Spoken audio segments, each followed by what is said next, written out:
tim New Life. Oh, saudara rasa dingin hari ini?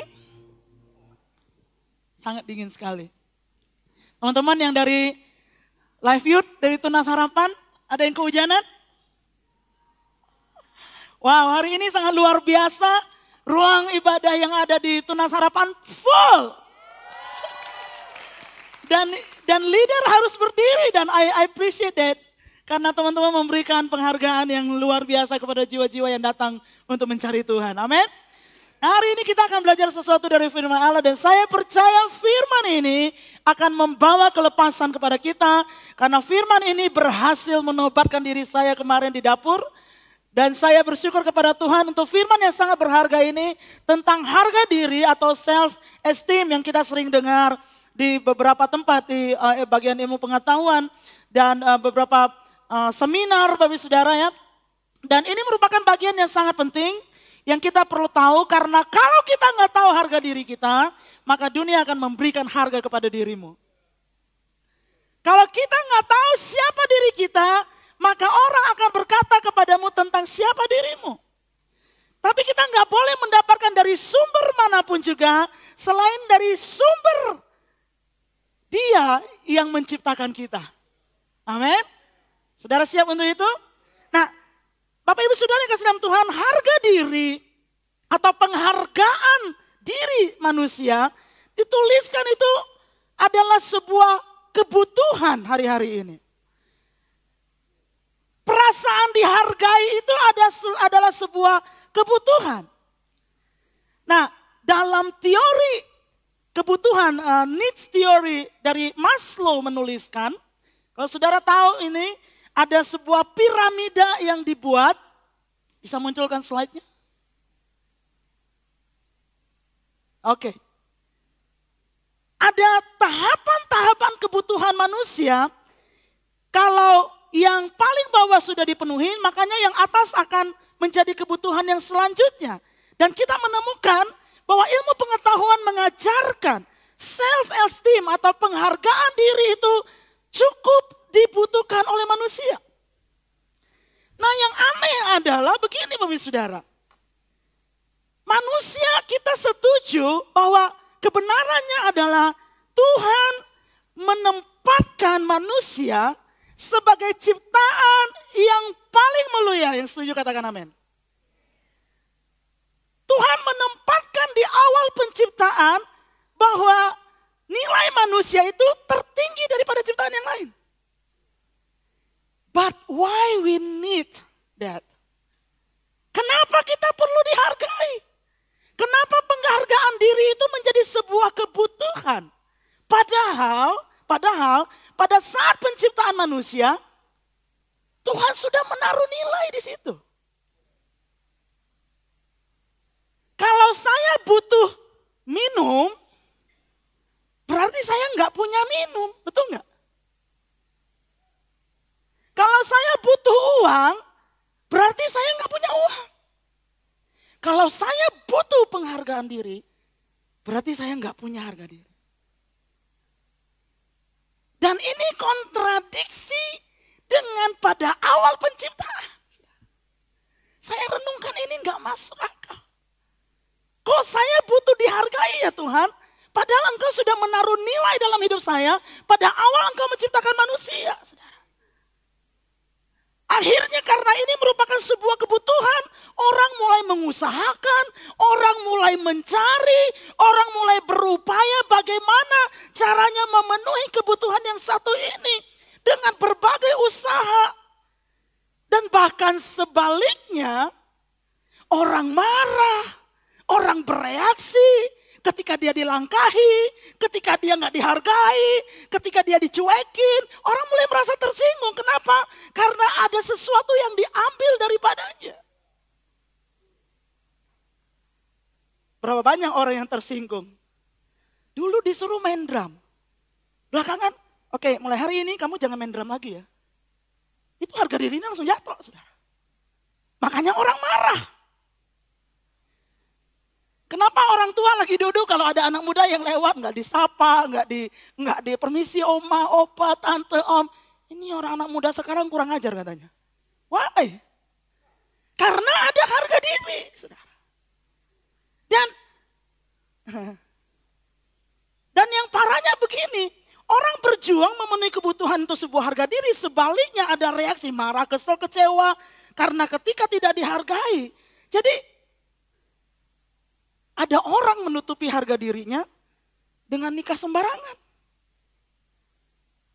Karena sudah dilecehkan, untuk menutupi itu, saya nikah aja. Nggak mau dibilang ini dan lain sebagainya. Udah nikah aja. Jadi udah nggak lihat lagi pernikahan itu artinya apa, dasarnya apa. Tapi cuma untuk menutup harga diri aja.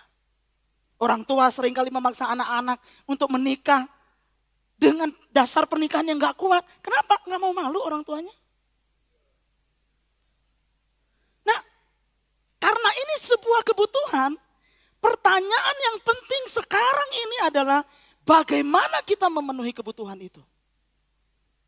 Karena ini sudah merupakan sebuah kebutuhan, penghargaan diri, maka pertanyaan yang penting adalah bagaimana kita memenuhinya. Dengan apa kita kasih makan kebutuhan ini. Dari sumber yang mana kita memberi makan kebutuhan kita akan penghargaan diri. Ini menjadi pelajaran yang penting pada pagi hari ini. Nah, firman Tuhan hari ini akan mengajarkan kepada kita dengan apa kita memberi makan kebutuhan harga diri. Yang pertama firman Tuhan Allah mengatakan begini dalam 1 Petrus pasal 3 ayatnya yang ketiga. Jangan beri makan kebutuhan akan penghargaan diri dengan perkara lahiriah. 1 Petrus pasal 3 ayat yang ketiga berkata, perhiasanmu janganlah secara lahiriah, yaitu dengan mengepang-ngepang rambut, memakai perhiasan emas, atau dengan mengenakan pakaian yang indah-indah. Memang konteks yang ditulis oleh Petrus pada waktu itu ditujukan kepada wanita. Karena pada saat itu wanita yang paling banyak aksesoris. Tapi saya munculkan gambar cowok karena hari-hari ini pria pun banyak aksesoris. Jangan pakai aksesoris untuk memunculkan harga dirimu. Supaya saya dihargai sama teman, saya mesti pakai jam merek tangan yang ini. Supaya saya dihargai teman, saya harus memakai materi-materi yang pada akhirnya membuat kita memaksakan diri untuk mengadakan materi-materi itu. Ada orang mencuri, ada orang pinjem, dan akhirnya jadi tukang pinjem. Udah pinjem kagak balik. Saya mau kasih tahu teman-teman youth, kalau pinjem gak balik itu minta, bukan pinjem. Jadi jangan bilang pinjem. Kalau pinjem itu balikin. Yang suka pinjem katakan amin. Terima kasih buat kejujuran saudara. Dalam hadirat Tuhan kita telanjang semuanya. Jadi dengan berbagai upaya mencuri, menipu. Yang parahnya menjual kehormatan. Supaya saya diakui sama teman. Karena lingkungan saya itu pakainya handphone yang begitu loh. Gak usah sebut merek, gak boleh kan katanya. Karena lingkungan saya tuh rambutnya mesti dibeginiin. Karena lingkungan saya itu sepatunya mesti model yang kayak begini, merek yang begini. Buatan tahun sekian dan lain sebagainya, emang mobil. Memaksakan diri, saudara. Dan firman Tuhan dengan tegas mengatakan jangan beri makan kebutuhan akan penghargaan diri dengan perkara lahiriah. Dengan aksesoris. Saya harus hati-hati nih. Kenapa? Kalau enggak nanti habis khotbah ini ada yang demo karena dia punya toko aksesoris. Tidak ada salah dengan aksesoris. Oke? Kita harus cukup dewasa menanggapi setiap khotbah. Enggak ada masalah dengan aksesoris. Masalahnya adalah kalau kita menaruh nilai diri kita dengan aksesoris itu. Itu masalahnya. Itu masalahnya. Kalau saya mendandani diri jasmani ini melebihi saya memperlengkapi dan mendandani diri batiniah saya. Itu yang jadi masalah. Saya nggak pede kalau saya nggak pakai emas. Itu yang jadi masalah. Saya nggak pede kalau saya begini. Itu yang jadi masalah. Gak ada masalah dengan aksesoris. Yang mengerti katakan amin. Nah kita harus hati-hati. Karena dunia di sekeliling kita di mana kita berada sedang menawarkan banyak hal. Yang seolah-olah Kalau kamu merokok merek ini, wah maco. Kalau kamu pakai merek ini, keren luar biasa. Jadi dengan kata lain kalau kamu nggak pakai, kamu kurang keren. Kan itu sebenarnya yang disampaikan entertainment. Iklan kan nyampein itu sebenarnya. Yang suka dengan iklan katakan amin. Yang suka ditipu sama iklan katakan amin. Hati-hati. Mau ke gereja kenapa? Valentine gak punya baju pink. Kesian deh lu gara-gara baju pink doang gak ke gereja. Kan dekat nih sekarang. Ada yang lagi ser-seran soalnya. Bisa dirasakan hadiratnya di sini. Ada seorang pinter menulis begini. Dihargai bukan berarti dirupiahkan. Jadi menilai diri saudara gak bisa dengan rupiah. Karena rupiah tidak bisa membeli diri saudara. Jadi perkara lahiriah tidak mampu menciptakan harga diri yang sesungguhnya. Makanya jangan berpikir bahwa harga diri itu terletak pada hal-hal yang kita pakai. Demikian juga jangan menilai orang dengan apa yang dia pakai. Saudara akan tertipu. Saudara akan kecewa. Saya pernah ketemu orang keren luar biasa. Ujung-ujungnya pinjam duit sama saya. Rumah dia lebih bagus. Mobil dia lebih bagus. Saya belum punya mobil waktu itu. Ujung-ujungnya, nah pinjam dong. Saudara mau pinjam uang sekarang di koperasi. Ya, di gereja gak ada pinjam-pinjam uang. Jadi jadilah anggota koperasi. Supaya saudara bisa punya microfinance yang bagus gitu ya. Jadi karena harga diri yang sesungguhnya itu tidak terletak pada apa yang kita pakai. Tapi harga diri yang sesungguhnya berbicara tentang siapa dirimu. Saudara. How you see yourself. Bagaimana kita melihat diri kita. Jangan seperti seekor kucing. Ketika dia berkaca, yang dia bayangkan dia seekor singa. Pertanyaannya yang salah siapa? Kucingnya? Kacanya? Atau singanya? Lihat diri kita. Dan bagaimana kita melihat diri kita itu menjadi satu hal yang sangat penting, saudara. Karena kalau kita salah melihat diri kita, maka kita bisa salah jalan hidupnya. Kalau kita salah melihat diri kita dan menilai diri kita akan banyak salah keputusan di dalam kehidupan kita. Kita banyak salah pilihan di dalam kehidupan kita. Kalau kita merasa, hidup saya ini kurang berharga, ya saya udah pernah dilecehkan, saya udah pernah melakukan hal-hal yang gak berkenan kepada Tuhan. Udahlah bablasin aja. Nah, yang perlu kita tahu, makanya Petrus ingatkan kepada kita pada siang hari ini, beri makan kebutuhan akan penghargaan diri dengan perkara batinia yang tidak binasa. I like that. Beri makan kebutuhan akan penghargaan diri saudara dan saya dengan perkara batinia yang tidak binasa. Ayat 4 dari 1 Petrus pasal yang ketiga. Tetapi perhiasanmu ialah manusia batinia yang tersembunyi. Dalam King James disebutkan the hidden man of the heart. Dengan perhiasan yang tidak binasa. Ada perhiasan yang bisa binasa, ada perhiasan yang tidak bisa binasa, yang berasal dari roh yang lemah lembut dan tentram, yang sangat berharga bagi Allah. Saudara mau berharga di mata Tuhan? Kenakan yang tidak binasa itu. Karena kalau kita berharga di depan Tuhan, otomatis kita berharga di hadapan manusia. Pakai. Hanya ada satu yang tidak binasa 2 minggu yang lalu saya sampaikan perkataan tentang Yesus katakan. Langit dan bumi akan berlalu. Tetapi firmanku yang tinggal tetap. Firman Allah. Oleh sebab itu kita perlu tahu berapa nilai hidup kita. Berapa harga diri kita dari kebenaran firman Allah. Kita perlu bangun harga diri kita dengan dasar kebenaran firman Tuhan. Bukan dengan dasar apapun yang ada di dalam dunia ini. Karena ada orang bangun harga diri dengan dasar pelayanan.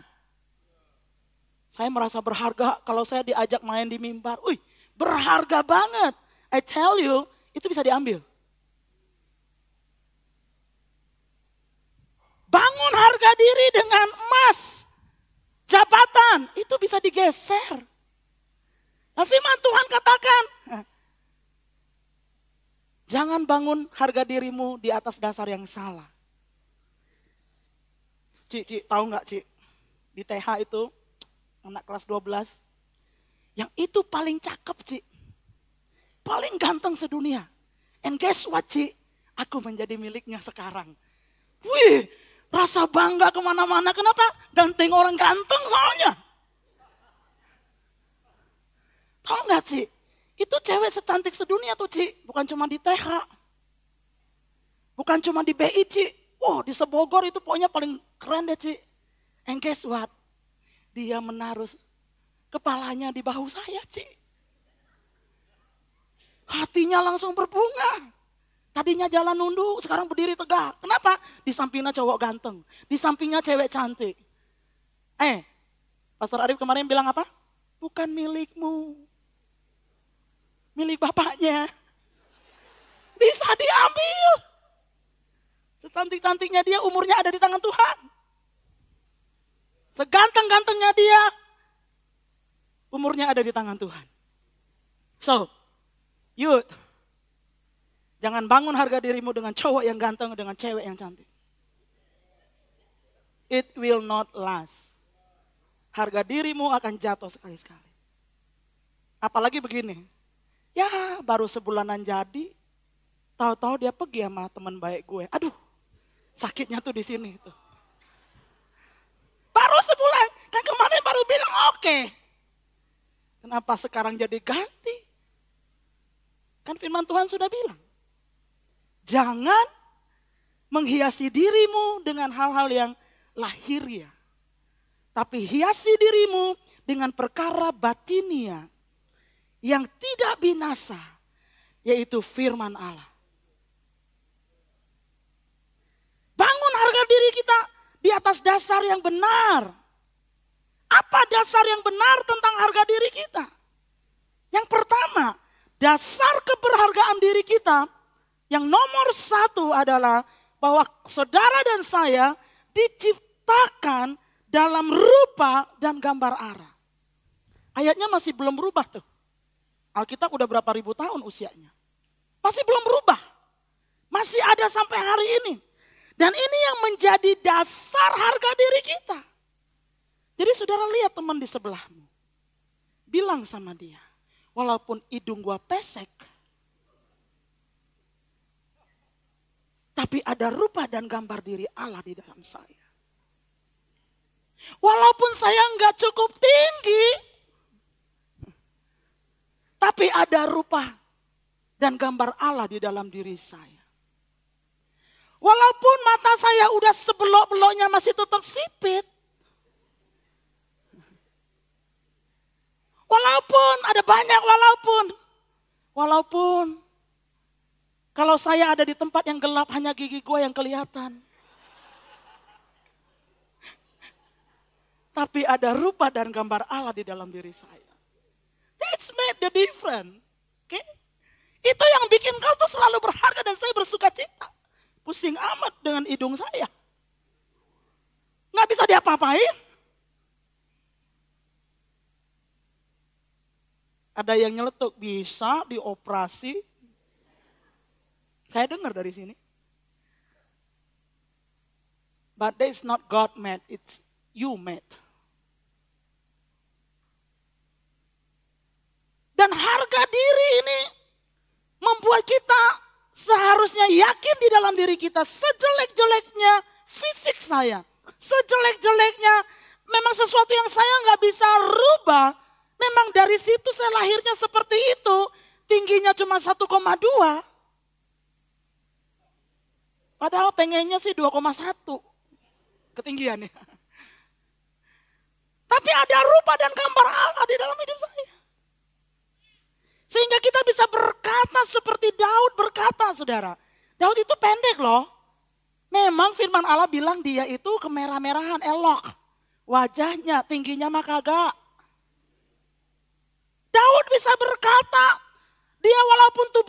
sekeren Saul, dia bisa berkata dalam Mazmur 139 ayat 13 berkata, sebab engkaulah yang membentuk buah pinggangku, menenun aku dalam kandungan ibuku. Aku bersyukur. Aku bersyukur kepadamu oleh karena kejadianku dahsyat dan ajaib. Ajaib apa yang kau buat dan jiwaku benar-benar menyadarinya. Sadar gak bahwa engkau diciptakan dalam rupa dan gambar Allah? Sadar gak di dalam dirimu? Sehingga engkau tidak menghina dirimu sendiri dan menganggap rendah dirimu. Bahkan juga menganggap rendah orang lain. Nah pertanyaannya, kenapa ada orang yang merasa dirinya tidak berharga?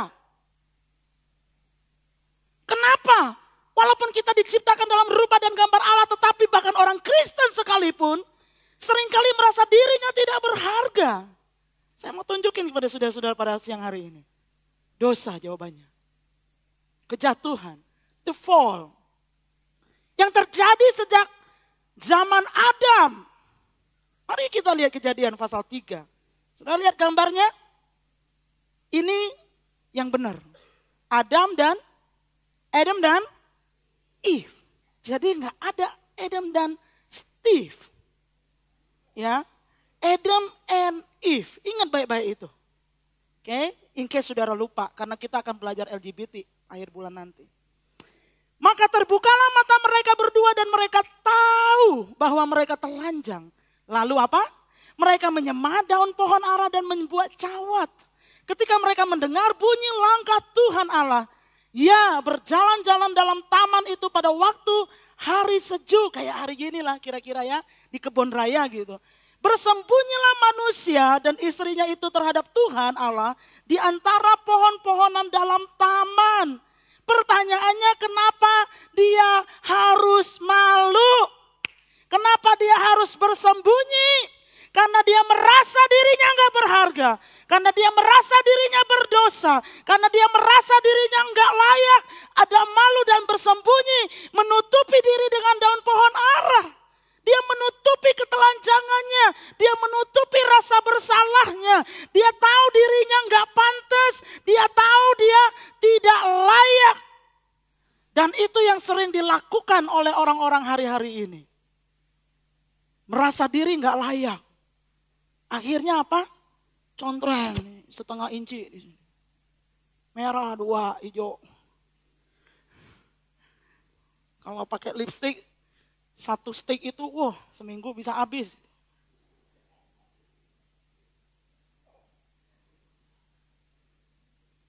Itu yang dilakukan oleh orang-orang hari ini. Menutupi rasa malu, menutupi rasa tidak berharga, menutupi rasa tidak layak dengan kecantikan yang semu, dengan kekayaan, dengan kekuatan, dengan status dan popularitas. Dosa bukan hanya mengikat, tapi dia menciptakan. Dosa bukan cuma mengikat, dengarkan ini baik-baik. Dosa gak cuma mengikat kita, tapi dia menciptakan rasa tidak berharga. Rasa nilai diri yang sangat rendah di dalam diri kita. Makanya kita harus waspada. Dosa menciptakan itu. Dan akhirnya bersembunyi dari hadirat Tuhan. Saya nggak tahu saudara pernah mengalami ini apa enggak. Rasanya ke gereja tuh nggak layak. Ada beberapa teman, ayo duduk di depan kursi. Ini masih banyak yang kosong kursinya. Janganlah, itu buat tempat orang kudus. Loh, yang di belakang bukan orang kudus. Itu kan buat pendeta-pendeta. Itu kan buat orang-orang yang wow, para pemimpin yang hidupnya sudah suci dan lain sebagainya. Kenapa? Karena sebenarnya ada rasa ketidaklayakan di dalam diri. Dan itu diakibatkan oleh dosa. Akhirnya bersembunyi Adam dari hadirat Tuhan. Nggak pantas saya hidup saleh. Nggak pantas saya hidup kudus. Dan ini yang luar biasa. Bukan saja Adam bersembunyi dari hadirat Allah, tetapi ia bersembunyi dari panggilan Allah. Dosa akan menciptakan rasa malu, rasa tidak layak, rasa tidak berharga di dalam diri kita, membuat kita bersembunyi. Bukan cuma dari hadirat Allah, Bukan cuma dari komunitas-komunitas orang yang berusaha dan belajar untuk hidup benar. Tapi yang paling parah, dia membuat kita bersembunyi dari panggilan Tuhan. Coba lihat kejadian tadi. Pasal yang ketiga ayat 9 dan 10. Tetapi Tuhan Allah memanggil. Tuhan apa? Tuhan memanggil manusia itu dan berfirman kepadanya, di manakah engkau? Ia menjawab, ketika aku mendengar bahwa engkau ada dalam taman ini, aku menjadi takut karena aku telanjang, sebab itu aku bersembunyi. Dosa membuat Adam menjauh dan gagal memenuhi panggilan Tuhan dalam kehidupannya. Karena dia memandang bahwa dirinya itu enggak layak. Dia memandang dirinya enggak berharga karena dia gagal untuk mentaati Tuhan. Apa implementasinya dalam kehidupan kita? Banyak orang Kristen enggak ada di sini.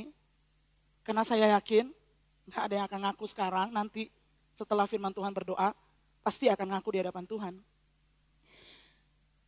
Banyak orang percaya gagal memenuhi panggilan Tuhan karena dia nggak punya nilai diri yang benar. Dia nggak punya penghargaan diri yang benar. Nggak mau memenuhi panggilan Tuhan karena merasa tidak layak. Contohnya apa? Padahal kita bilang kita percaya kepada penebusan Yesus. Karena penebusan Yesuslah akan mengembalikan intentionnya Tuhan yang awal dari dalam kehidupan kita. Jadi ada banyak orang-orang percaya yang dia menilai dirinya begitu rendah. Enggak pantas, makanya dia enggak mau memenuhi panggilannya. Panggilan apa? Panggilan sebagai imam. Apa tugas imam? Berdoa. Itu salah satu contoh yang paling sederhana. Banyak orang enggak mau doakan orang lain, kenapa? Merasa tidak layak. Masa saya yang tumpangin tangan dia? Masa saya yang pimpin doa? Kamu aja deh, kamu kan pendeta. Bahkan saya mendengar sebuah kesaksian. Ada seseorang yang keluarganya sakit parah dan sekarat dan hampir mati. Perlu terima Yesus karena dia dari kepercayaan yang lain. Tapi dia menahan diri untuk mendoakan orang itu. Karena keberadaannya sedang hidup dalam dosa. Akhirnya yang ditelepon siapa? Pastor Arif. Dan sekarang orang ini bisa cerita betapa bodohnya saya pada waktu itu. Karena saya tinggal di dalam dosa. I lost my power. Saya bersembunyi dari panggilan Tuhan atas kehidupan. Saudara, jangan bersembunyi dari panggilan kita sebagai imam. Papa-papa yang ada di dalam keluarga. You are called. Kita dipanggil untuk menjadi imamat yang rajani di dalam dunia ini. Seringkali kita menilai diri kita terlalu rendah sampai kita nggak berani berdoa. Percayalah bahwa kita sudah ditebus dengan darah yang mahal. Amin. Panggilan sebagai umat pilihan Allah. Sebagai anak-anak Allah. Anak-anak Allah itu luar biasa, perkasa, berani. Panggilan sebagai orang tua rohani. Ayo rawat jiwa. Masa Sisi saya yang rawat jiwa? Jangan deh. Saya punya karunia evangelis, Ci. Jadi saya yang cari jiwa, Cici yang rawat, enak aja. Karena bukan cuma saya dipanggil sebagai orang tua rohani untuk merawat jiwa-jiwa baru, saudara dan saya semua kita harus mengalami pertumbuhan sedemikian rupa di dalam kerohanian kita, di dalam pengenalan kita akan Allah, di dalam karakter kita, supaya kita bisa mengasuh jiwa-jiwa yang lebih muda yang baru datang kepada Tuhan Yesus. Tapi banyak orang menolak itu. Nggak bersaksi, nggak mau. Ceritakan tentang Tuhan, nggak mau. Kenapa? Karena pada dasarnya dia merasa dirinya tuh nggak layak. Dan ini yang dibuat oleh dosa. Ini yang harus dihancurkan pada siang hari ini. Bahwa kita diciptakan dalam rupa dan gambar Allah. Anak-anak Allah hidup penuh dengan kuasa. Bukan kalah terus. Namanya tinggal di dalam dunia, kalah lagi. Udah ditonjok, kalah lagi. Begitu mau perang, belum perang udah kalah. mengerti harga diri kita, ini kalimat bagus nih. Mengerti harga diri kita dalam Tuhan akan melahirkan percaya diri. Percaya diri berperan penting bagi kita untuk menggenapi panggilan Tuhan di dalam kehidupan kita. Saya ulangin ya. Mengerti harga diri kita di dalam Tuhan artinya how much God value us. Berapa Tuhan menghargai saya, itu akan menentukan seberapa besar confident kita, percaya diri kita. Dan percaya diri itu sangat berperan penting bagi saudara dan saya untuk menggenapi panggilan Tuhan di dalam kehidupan kita. Karena ada banyak, saudara bisa bayangkan begini. Saya dipanggil untuk menjadi hamba Tuhan. Hamba Tuhan gak jauh-jauh dari khotbah ya. Tapi karena saya merasa diri saya tidak berharga. Diri saya gak bernilai. Aduh saya itu banyak bobroknya. Aduh saya itu begini dan begitu dan sebagainya. Saya menilai, saya punya self esteem yang sangat rendah. Itu menyebabkan saya gak punya confident. Saya gak punya rasa percaya diri. Waktu Pastor Arif bilang, nak hari Minggu khotbah ya. Aduh jangan deh pastor. Sebenarnya kenapa jangan? Gak percaya diri. Kenapa gak percaya diri sebenarnya? Karena rasa nilai dirinya rendah. Dan saya gak pernah latihan. Saya gak pernah mengalami terobosan. Saya terus tinggal dalam level itu. Pertanyaan saya, bisa gak saya memenuhi panggilan Tuhan dalam hidup saya sebagai pendeta? Gak bisa. Sama dengan saudara dan saya. Kita semua dipanggil untuk menjadi imamat. Kita dipanggil untuk menjadi duta Kristus. Kita dipanggil untuk menjadi terang dan garam dunia. Tapi kalau kita tidak menilai diri kita seperti Allah menilai diri kita, we lose the confidence. Kita kehilangan confidence dan percaya diri untuk tampil dan bersaksi kepada orang tentang Yesus Kristus Tuhan dan Juru Selamat. Dan pada akhirnya kita gagal memenuhi panggilan hidup kita. Dan waktu ketemu Yesus, berapa jiwa yang kau bawa? Gak berani Tuhan, aduh. Kenapa?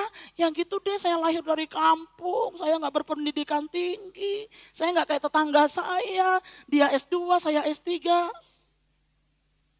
SD, SMP, SMA maksudnya. Dasar keberhargaan diri kita yang pertama, karena kita diciptakan dalam rupa dan gambar Allah. Dasar keberhargaan diri kita yang kedua, bahwa hidup kita seharga darah Yesus.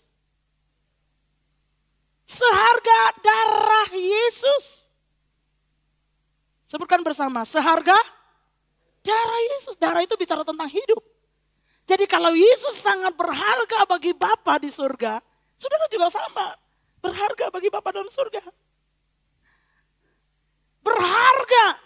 1 Petrus ayatnya pasalnya yang pertama 18 dan 19 berkata, sebab kamu tahu bahwa kamu telah ditebus dari cara hidupmu yang sia-sia, yang kamu warisi dari nenek moyangmu itu, bukan dengan barang yang fana, bukan pula dengan perak atau emas, melainkan dengan darah yang mahal, yaitu darah Kristus yang sama seperti darah anak domba yang tak bernoda dan tak bercacat. Akibat dari apa yang Yesus lakukan, you become special person, you become important person, you become loved person, you become so valuable person, you are so talented, you have great future. Karena apa yang Yesus lakukan? Yesus menebus kita. Saudara, saya beberapa waktu lalu beli praying hand. Ini terbuat dari kayu zaitun, bagus banget. Dan kecil-kecil, kalau kita lihat pohon zaitun, jelek banget bentuk pohonnya, ya, yang udah ribuan tahun juga ya. Dan saya beli ini cukup mahal, 36 US dollar. Oke, saya bayar 36 US dollar di kota Bethlehem waktu itu. Dan saya bawa pulang praying hand ini, taruh di meja kerja saya. Setiap saat mengingatkan, I need to pray for everything. Setiap kali saya lihat itu, Tuhan, terima kasih. Itu bukan barang murah loh, itu barang mahal. Dan saudara bayangkan gak di hadapan Yesus kita ini seperti apa? Waktu Tuhan lihat kau Jojo, aduh Jo, kamu itu seharga darah saya loh. Waktu Tuhan lihat Bang Christian, aduh Yan, kamu itu seharga darah saya. Waktu Tuhan lihat Elisa, Tuhan katakan El, kamu itu seharga darah saya. Waktu saya lihat praying hand, engkau tuh gak murah loh, gak boleh taruh sembarangan. $36 US, coba tolong dikali 13.500. Mahal loh itu. I love that, I like that, I will keep that. I will put this in proper place. And every time I look at it, you are so valuable. Dan kita bisa lihat Tuhan. Tuhan tiap kali memandang saudara sebutkan nama saudara. Katakan dengan diri saudara. Setiap kali Tuhan memandang saya, Yohana. You are so precious. Wow. Jadi stop berkata kepada dirimu engkau tidak berharga. Stop berkata kepada dirimu bahwa engkau boleh hidup sembarangan karena engkau sudah dilecehkan. Engkau sudah ditipu, engkau sudah macam-macam di dalam kehidupanmu. Stop, karena itu kebohongan iblis yang akan membuat saudara membuang kehidupan saudara dengan sia-sia. Tapi kita mau terima firman Tuhan pada siang hari ini. You are so special. Dan yang Tuhan katakan, you are so special. You are so special. You are so special. Saya berdoa pagi hari ini saudara mendengar suara itu. Yang berkata you are so special. Kamu seharga hidup saya. Kamu seharga darah saya. Kamu seharga kehidupan saya yang saya sudah berikan di atas kayu salib. Bahkan aku mati untuk kamu. Amin saudara. Akibat penebusan ini kita disebut anak-anak Allah. Akibat penebusan ini kita disebut ahli waris kerajaan sorga. Saudara, teman-teman yang di youth, seringkali saya berhadapan dengan orang pintar dan orang kaya. Dan mereka mulai bergaya di depan saya. Biasa kan ya? Mereka mulai tunjukin, kita tuh kayak belalang.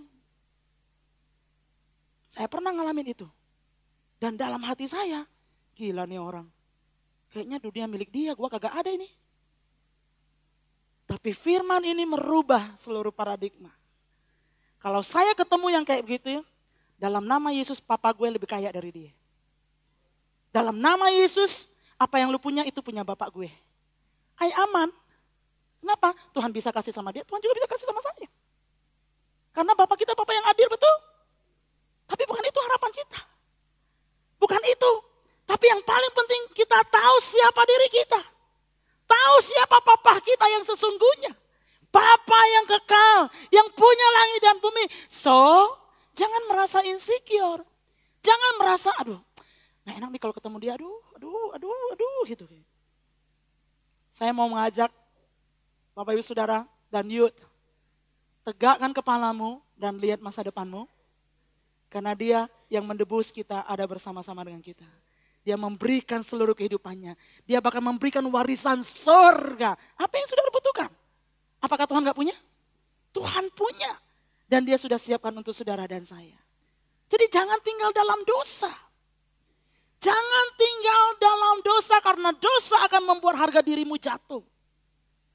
Yang mau bertobat katakan amin. Karena kita sudah ditebus dengan darah yang mahal. Dosa akan menciptakan rasa tidak berharga. Cahaya hidupmu akan redup. Dan dia akan membuat engkau, menyebabkan engkau bersembunyi. Bersembunyi dari orang-orang yang mengasihi engkau. Bersembunyi dari komunitas yang benar. Bersembunyi dari hadirat Tuhan. Bersembunyi bahkan dari panggilan Tuhan. Seperti wanita Samaria. Hidup dengan 5 laki-laki yang bukan suaminya. Dan yang sekarang itu yang ke-6. Yang kemarin waktu dicatat ayat itu maksudnya. Yang ke-6. Datang ke sumur kenapa siang bolong? Orang datang ke sumur pagi-pagi. Karena dia menghindari. Dia sedang menyembunyikan diri. Karena dosa yang ada di dalamnya. Makanya Efesus mengatakan dalam pasal yang ke-5 ayat yang ke-8. Memang dahulu kamu adalah kegelapan. Tetapi sekarang kamu adalah terang di dalam Tuhan. Sebab itu hiduplah sebagai anak-anak terang. Sebab itu hiduplah sebagai anak-anak terang. Dan saya baca tulisan dari seseorang yang sangat hebat, yang punya kekayaan luar biasa. Seorang raja punya jabatan, punya harta, punya apa saja yang mau, dia bisa memilikinya. Dia tulis begini dalam Amsal pasal yang ke-14, ayatnya yang ke-34. Kebenaran meninggikan derajat bangsa, tetapi dosa adalah noda.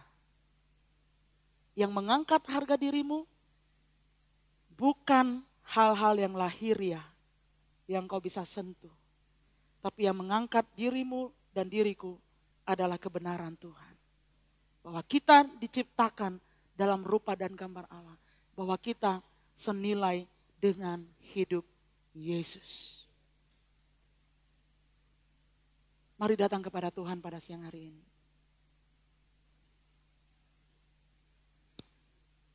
Mungkin ada di antara Bapak Ibu Saudara yang merasa seringkali nggak dihargain.